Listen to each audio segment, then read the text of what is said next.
Assalamualaikum warahmatullahi wabarakatuh. Di video kita kali ini saya akan menjelaskan materi matematika kelas 10 dengan judul Sistem Persamaan Linier 3 Variabel atau yang sering kita sebut dengan SPLTV.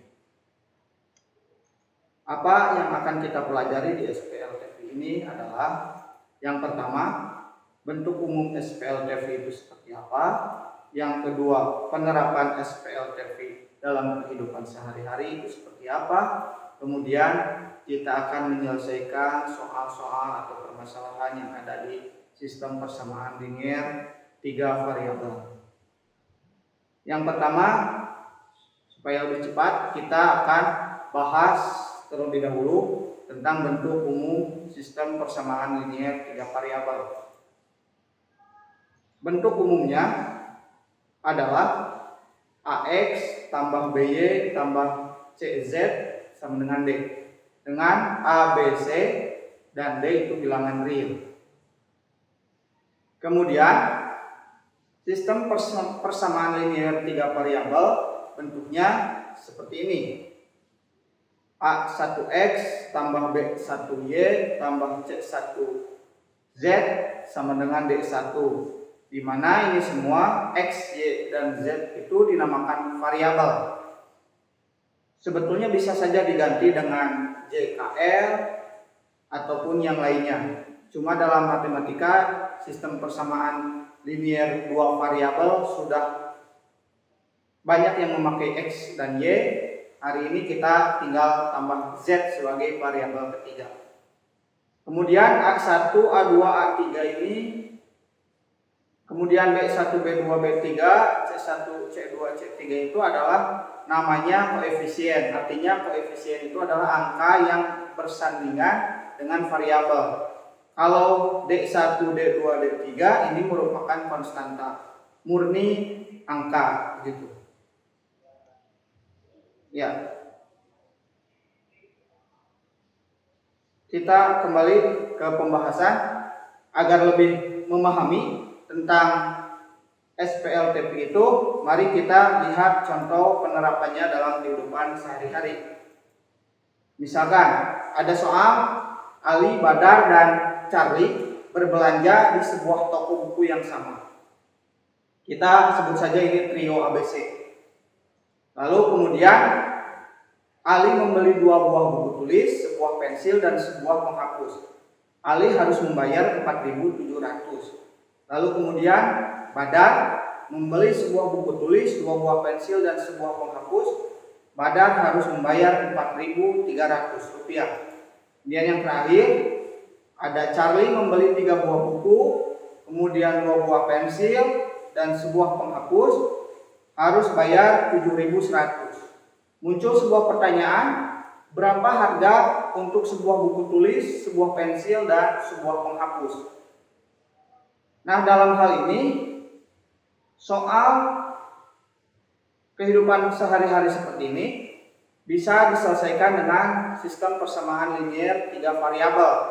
Dengan ini adalah sebuah sistem, ada trio ABC, beli peralatan di toko buku yang sama.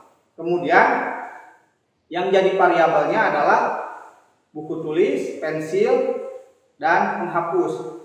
Ada 3, berarti kita menggunakan 3 variabel. Yang selanjutnya adalah konstantanya ini, berupa harga yang harus dibayar sesuai dengan jumlah pembelanjaannya. Setelah ini, di matematika segala bentuk soal, uraian ataupun soal cerita itu harus dibuat model matematikanya supaya masuk dalam bentuk definisi. Kemudian kita akan selesaikan dengan cara atau metode yang ada di matematika. Misalkan kita bersepakat untuk buku tulis, kita rubah variabelnya menjadi X. Lalu kemudian untuk pensil kita rubah jadi Y. Lalu untuk sebuah penghapus kita rubah jadi Z. Maka kita akan dapat persamaan seperti ini. Untuk Ali menjadi 2X, artinya 2 buku tadi ditambah. Kenapa tambah? Karena memang ditambahkan. Jadi lebih, membeli lebih begitu ya. 2X kemudian ditambah karena dia juga tidak hanya membeli 2X begitu. Artinya tidak hanya membeli 2 buku, tapi juga membeli sebuah pensil dan sebuah penghapus. Jadi dijumlahkan sama dengan ini jumlah yang dibayar oleh Ali 4.700. Pun begitu Badar dan Charlie. Nah, kalau sudah seperti ini, membentuklah sebuah sistem persamaan linier 3 variabel. Kalau kita sudah bisa membuat model matematika dari sebuah soal cerita atau permasalahan, insya Allah ke depan ini akan semakin mudah. Biasanya orang susah itu ketika menerjemahkan soal cerita ke dalam bentuk penyelesaiannya, itu karena memang tidak bisa membuat model matematikanya. Kita kembali ke apa yang akan kita bahas selanjutnya, yaitu menyelesaikan sistem persamaan linier 3 variabel. Ada beberapa yang bisa kita lakukan, yaitu yang pertama metode substitusi, yang kedua metode eliminasi, yang selanjutnya adalah metode gabungan. Artinya gabungan di sini adalah menggabungkan metode substitusi dengan metode eliminasi. Yang selanjutnya adalah ada metode Sarus atau yang sering kita kenal dengan metode determinan dalam sebuah matriks begitu ya. Kita akan mencontohkan salah satunya saja, yaitu metode gabungan. Kenapa yang dipilih metode gabungan?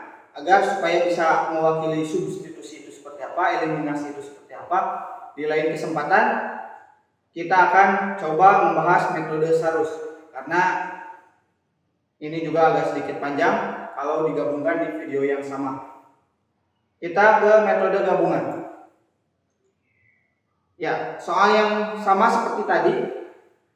Ada trio ABC belanja di toko buku yang sama. Kemudian Ali membeli 2 buah buku tulis, sebuah pensil, sebuah penghapus yang harus dibayar 4.700. Kemudian Badar, ini Charlie. Lalu pertanyaannya masih sama seperti tadi. Berapa harga untuk sebuah buku tulis, sebuah pensil, dan sebuah penghapus? Jelas, ini harus dibuat model matematikanya. Kita misalkan X untuk buku, Y untuk pensil, Z untuk penghapus. Maka kita buat sistemnya seperti ini. Jadi Ali itu beli 2X tambah Y tambah Z sama dengan 4.700. Kemudian untuk Badar membeli sebuah buku, 3 buah Y itu pensil, dan sebuah Z atau penghapus sebesar 5.300. Charlie 3X tambah 2Y tambah Z sama dengan 7.100. Setelah ini kita akan buat kesepakatan baru, yaitu misalkan Ali, ini untuk Ali. Kita buat Ali itu bentuk persamaan ininya adalah persamaan 1, kemudian Badar ini adalah persamaan 2, kemudian untuk Charlie ini buat persamaan 3. Biar tidak bingung untuk apakah persamaan-persamaan ini, kita lihat. Sekarang yang akan saya bahas adalah metode eliminasi. Yang pertama, saya ingin eliminasi variabel Z. Kenapa harus Z? Sebetulnya bisa yang lain, bisa Y, bisa X, begitu ya. Cuma dalam soal ini nampaknya yang paling mudah adalah mengeliminasi Z, karena Z persamaan 1, 2, dan 3 itu sama semuanya. Jadi tinggal dikurangi, itu Z-nya bisa hilang atau habis, gitu ya. Contoh, saya akan eliminasi Z di persamaan 1 dan 2. Maka ini kita kurangi agar Z-nya habis. Maka 2X kurangi X itu adalah X, kemudian Y dikurangi 3Y itu sama dengan min 2Y. 4.700 kurangi 5.300 itu min 600. Jadilah persamaan baru, kita kasih nama persamaan 4. 1, 2, 3 sudah, berarti ini persamaan baru, kita beri nama persamaan 4. Kemudian yang selanjutnya adalah saya akan eliminasi untuk persamaan 2 dan persamaan 3. 1, 2 sudah, 2, 3 akan kita lakukan. Kenapa tidak 1 dan 3? Boleh begitu ya, tapi hari ini saya akan eliminasi untuk 2 dan 3. 2 itu seperti ini, kita langsung eliminasi. X kurangi 3X sama dengan min 2X. 3Y kurangi 2Y itu sama dengan Y. 5.300 dikurangi 7.100 itu sama dengan 1.800. Nah, kemudian ini jadi persamaan 5. Kita lanjut.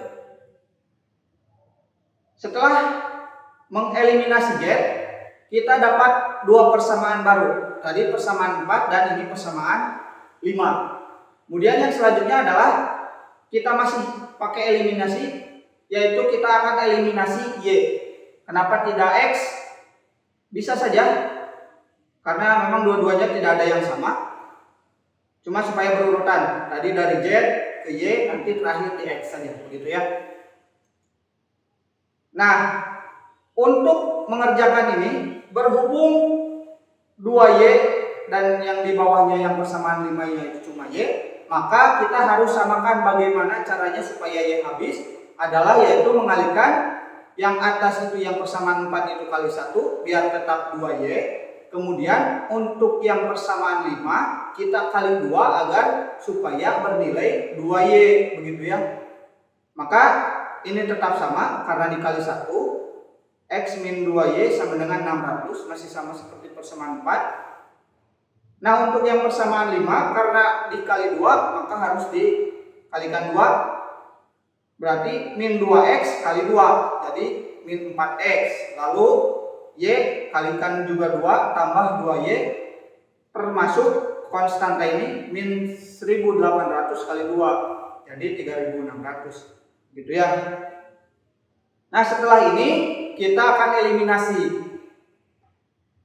Ada pertanyaan yang di atas min, kemudian yang di bawahnya plus. Bagaimana supaya hilang? Maka ini jangan dikurangi, tapi ditambah. Hutang ditambah dengan ini, kita akan jadi habis, begitu ya.